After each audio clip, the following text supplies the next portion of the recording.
اعوذ باللہ من الشیطان الرجیم بسم اللہ الرحمن الرحیم نحمده ونصلي ونسلم على رسوله الكريم اما بعد فاعوذ باللہ من الشیطان الرجیم بسم اللہ الرحمن الرحیم قال النبی صلی اللہ تعالی علیہ وسلم انما الاعمال بالنیات او کما قال علیہ الصلوۃ والسلام۔ میرے عزیز سامعین اور میرے ناظرین، السلام علیکم ورحمۃ اللہ تعالی وبرکاتہ۔ آج میں آپ حضرات کے سامنے ایک اہم عنوان پیش کرنا چاہتا ہوں کہ نبی علیہ الصلوۃ والسلام نے فرمایا کہ تمام اعمالوں کا دار و مدار نیتوں پر ہے۔ نیتوں میں اندر جیسے بھی نیت ہوں گے عمل بھی ویسے ہی ہوں گے، کہ بھی بعض دفعہ ایسے انسان عمل کرتا ہے، کیونکہ ایک واقعہ ہے کہ حضرت جابر رضی اللہ تعالیٰ فرماتے ہیں کہ نبی علیہ الصلوۃ والسلام کے مجلس اقدس میں ایک شخص آیا اور کہنے لگا یا رسول اللہ صلی اللہ علیہ وسلم، میں بہت چھپ چھپ کے جو ہے عبادت کرتا ہوں کہ لوگوں کو معلوم نہ پڑے، لیکن پتہ نہیں کیسے ہی وہ میرا عمل ظاہر ہو جاتا ہے۔ اور وہ کہنے لگا یا رسول اللہ، پھر میں جب میرا عمل ظاہر ہوتا ہے تو پھر مجھے معلوم پڑتا ہے تو میں خوش بھی ہوتا ہوں۔ تو یا رسول اللہ، کیا میرا یہ عمل قبول ہوگا یا نہیں ہوگا؟ تو میرے محبوب صلی اللہ علیہ وسلم مسکرا کے بولے کہ تیری نیت اچھی ہے تو اسی وجہ سے آپ کو 2 اجر ملیں گے، ایک چھپ کر عبادت کرنے کا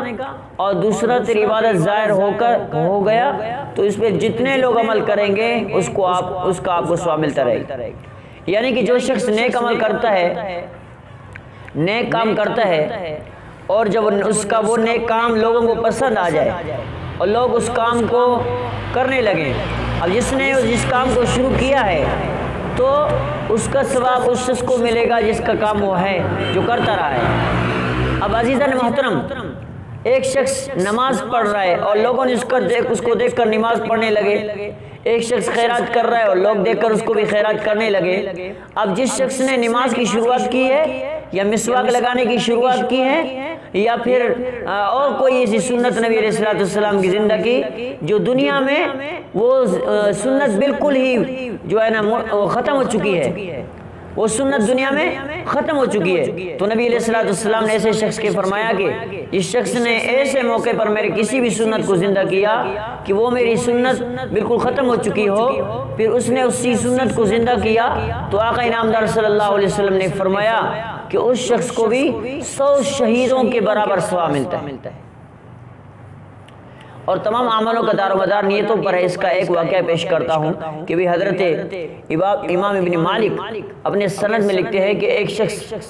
کا جب عمل اللہ کے دربار میں فرشتے لائے اور اس کا عمل بہت خوبصورت لگ رہا تھا، اللہ کے دربار میں اس کا عمل لایا گیا تو رب کائنات کے دربار میں جب اس کا عمل پہنچا تو آقا انعامدار اللہ رب العزت نے فرمایا کہ اس کو گھسیٹتے ہوئے سجین میں لے جاؤ، کیونکہ اس کے دل کے عمل باطن کو میں خود اللہ جانتا ہوں۔ اس کی ظاہری تو عمل خوبصورت ہے لیکن اس کے باطن میں ریا تھا، اس کے باطن میں دکھاوا تھی، اور اس کے باطن میں اس عمل کی کوئی حیثیت نہیں ہے۔ اور پھر کسی اور کا عمل لایا گیا اور اس کی عمل ظاہراً تو بالکل کمی لگ رہی تھی، بالکل چھوٹی لگ رہی تھی، فرشتوں نے بالکل ایسے اس کو لایا کہ یہ چھوٹا عمل ہے، یہ تو قابل قبول نہیں ہے۔ تو رب کائنات کے پاس جب وہ عمل پہنچا تو رب کائنات نے فرمایا کہ اس کو سجات کے، اس کو خوشبو لگا کے، اس کو ریشم کے لباس میں بیٹھ کے اس کو سجین، اس کو علیین میں پہنچاؤ، کیونکہ یہ عمل ظاہراً تو چھوٹی ہے، ہاں جی عمل تو ظاہراً چھوٹا ہے لیکن اس کے باطن میں اس عمل کا بہت بڑا قدر ہے۔ اگر کوئی شخص اللہ کی رضا خاطر ایک کھجور کی گٹھلی بھی دے رہا ہے، اللہ کی رضا خاطر ایک کھجور کی گٹھلی اللہ کے دربار میں پیش کر رہا ہے تو پھر بھی اللہ رب العزت اسے احد پہاڑ سے بڑھ کر ثواب دیتا ہے۔ اور ایک آدمی ہے احد پہاڑ جتنا سونا اللہ کے دربار میں خرچ کر رہا ہے لیکن اس کے دل میں ریا ہے کہ لوگ مجھے سخی کہیں، لوگ مجھے امیر کہیں، لوگ مجھے جو ہے نیکوکار کہیں، تو اس شخص کا عمل لوگوں کی دکھاوے کے لیے ہو گیا، اللہ کے لیے نہیں ہوا، اس کو ثواب نہیں ملے گا، اس کو بطر اللہ رب العزت کے دربار میں قیامت کے دن سزا ملے گی۔ اللہ کریم سے دعا رب العالمین ہم سب کو صرف اپنے لیے، اپنے رضا کے لیے ہمیں عمل کرنے کی توفیق عطا فرمائے۔ وما علینا الا البلاغ۔